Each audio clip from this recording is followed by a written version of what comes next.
Your snake plant looks healthy enough to survive, but month after month, nothing happens. No new pups, no fresh leaves, no noticeable growth. Just a plant that seems completely stuck. Most gardeners respond the same way. They buy fertilizer, water more often, or move the plant around the house, searching for the perfect spot. Yet the growth never comes. The reason is surprisingly simple. A snake plant that isn't growing is often missing the slow, steady nutrient support that encourages new root activity and healthy shoot development. What's interesting is that some of the most effective growth boosters aren't expensive plant products at all. In fact, many experienced gardeners quietly recycle 2 common kitchen leftovers that most people throw away without a second thought. But there's a catch. Used incorrectly, these ingredients can create new problems instead of helping the plant. Used the right way, they can improve soil biology, provide general nutrition, and support the conditions snake plants need for new growth. Before adding rice water or used tea leaves to your pot, it's important to understand why snake plants stop growing in the first place. Because the real cause is often hiding where most gardeners never think to look. One of the biggest misconceptions about snake plants is that if the leaves are green, the plant must be healthy.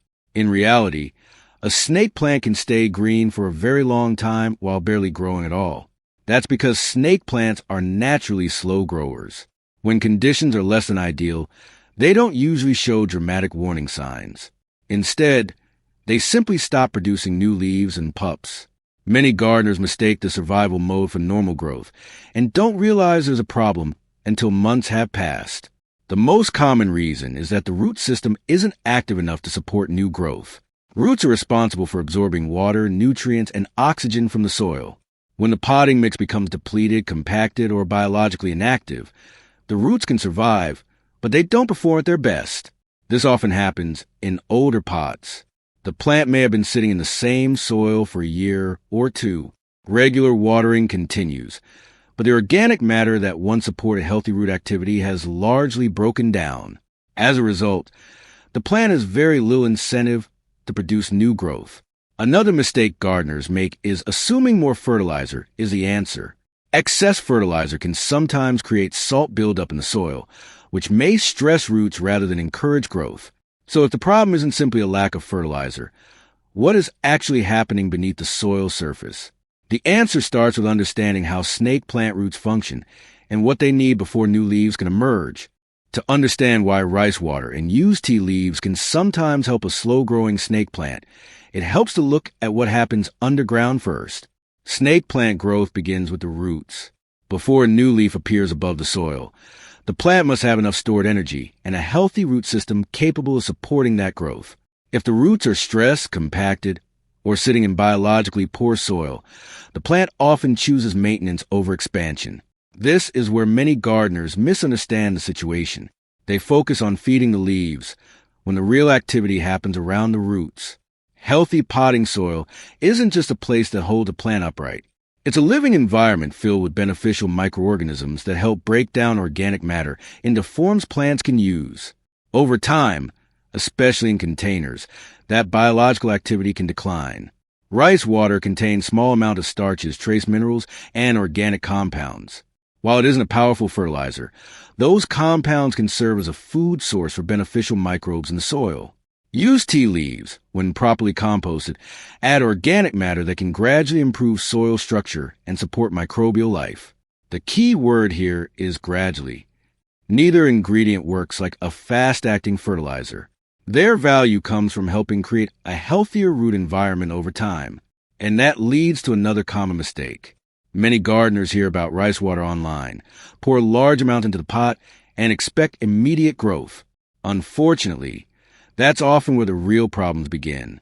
In the next section, we'll look at the correct way to use these materials, and the situations where they should not be used at all. The reason the combination of rice water and composted tea leaves can support snake plant growth is that each one contributes something different to the soil environment. Rice water provides a mild source of organic compounds that can encourage microbial activity in the potting mix. Think of it less as a fertilizer and more as a gentle soil conditioner. It doesn't force growth. Instead, it helps support the ecosystem around the roots. Composted tea leaves play a different role. As they break down, they contribute organic matter that improves soil texture and helps the potting mix hold nutrients more effectively. In container plants, where soil gradually loses structure over time, that extra organic matter can be beneficial. When used together and in moderation, these materials can help create conditions that favor healthier root activity. And healthier roots are often the first step toward new pups and fresh leaf growth. However, this approach only works when slow growth is actually related to soil quality or depleted organic matter. If a snake plant is sitting in very low light, rice water won't solve the problem. If the roots are rotting from overwatering, tea leaves won't fix that either. And if the plant is severely root-bound, improving the soil alone may not be enough. This is why experienced gardeners always diagnose the cause before applying a solution. The same treatment can produce completely different results depending on what's limiting the plant. So how do you apply rice water and composted tea leaves correctly without creating soggy soil, fungus issues, or nutrient imbalances? The method matters more than the ingredients themselves, and that's where many gardeners get it wrong. The safest way to use this method starts with preparation, not application. First, save the water left over after rinsing rice. Plain rice water works best. Avoid water that contains salt, oil, seasonings, or anything else from cooking.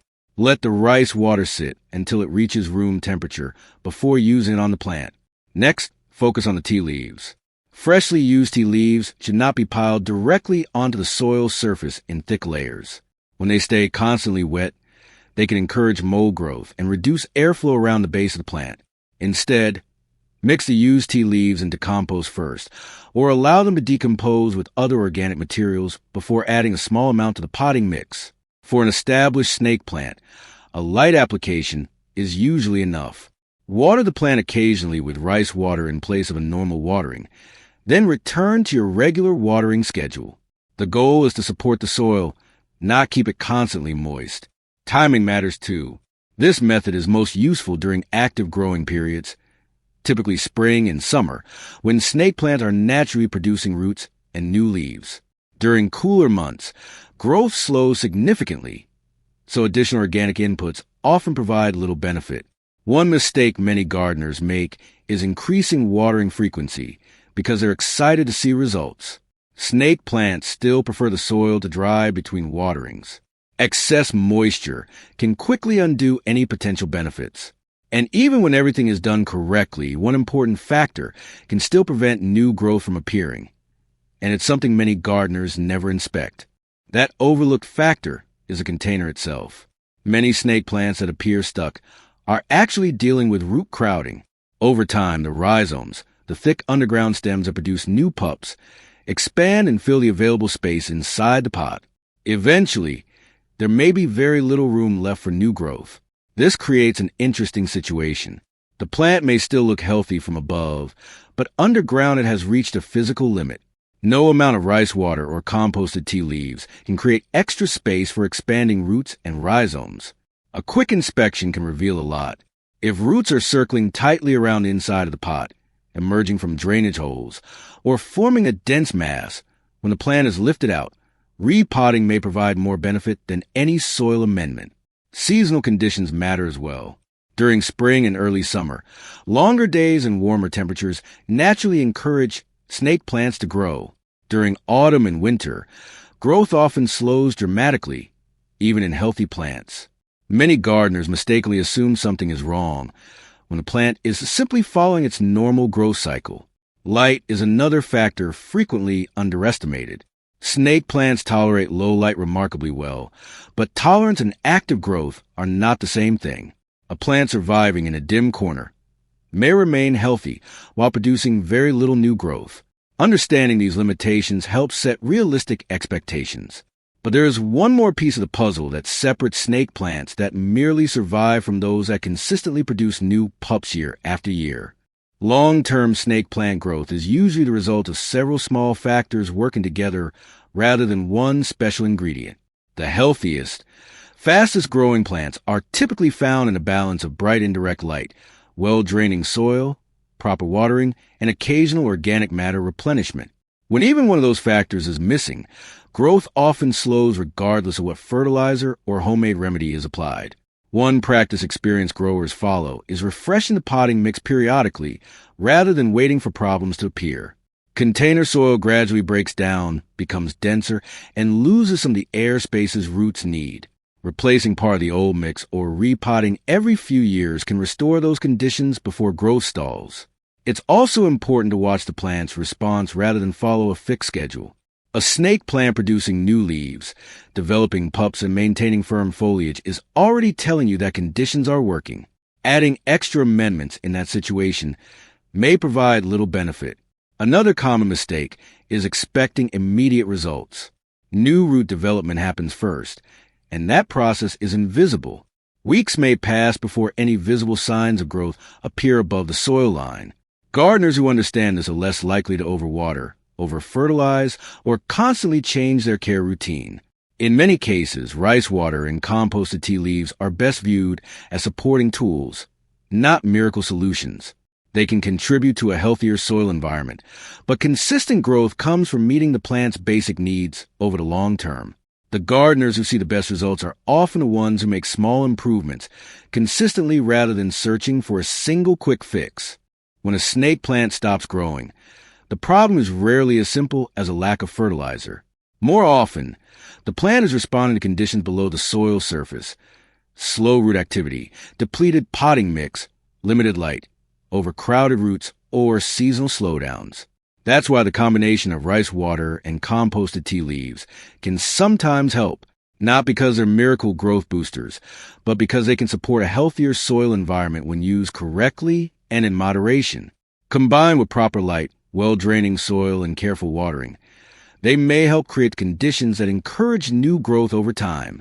The biggest takeaway is to identify what's actually limiting the plant before reaching for a solution. A healthy snake plant grows best when its roots, soil, light, and watering routine all work together. If you've experimented with rice water, composted tea leaves, or another method to encourage snake plant growth, share your experience in the comments. And if you enjoy practical gardening advice backed by horticultural reasoning and real-world observations, consider subscribing for more videos like this.